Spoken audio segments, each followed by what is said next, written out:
समोरच दागिने असूनही चोरांनी कशाला हात लावला नाही? करीना कपूरच्या जबाबात महत्त्वपूर्ण जबाब. सैफचा मुलगाच टार्गेट होता का? करीनाच्या जबाबानंतर प्रश्न उपस्थित. चोरीऐवजी सैफ करीनाचा मुलगा जहांगीरला ताब्यात घेऊन ब्लॅकमेलिंगचा डाव होता का? आतापर्यंत नोंदवलेल्या जबाबातून नवा प्रश्न समोर. आरोपीनं मुलाच्या रूमकडे जात 1 कोटींसाठी धमकावल्याची माहिती.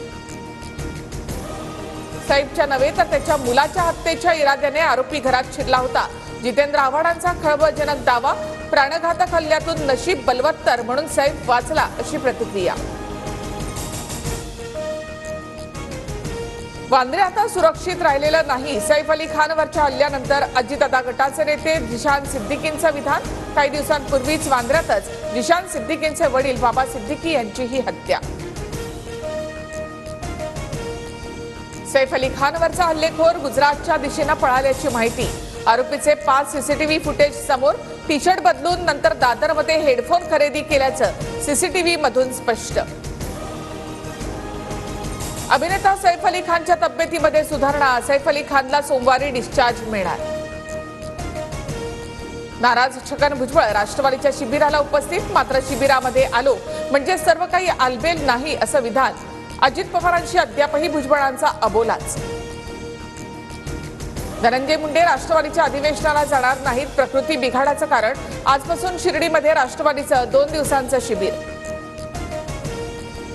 धनंजय मुंडे यांनाही आत टाका. सारंगी महाजन यांचं विधान. तर धनंजय मुंडेंनी पहिल्याच दिवशी राजीनामा द्यायला हवा होता.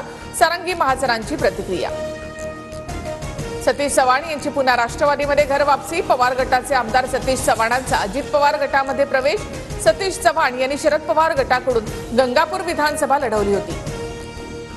वाल्मिक कराडच्या जामीन अर्जावरील सुनावणी पुढे ढकलली. बीडमधील अवादा कंपनी खंडणी प्रकरणी केज कोर्टामध्ये आज सुनावणी होती.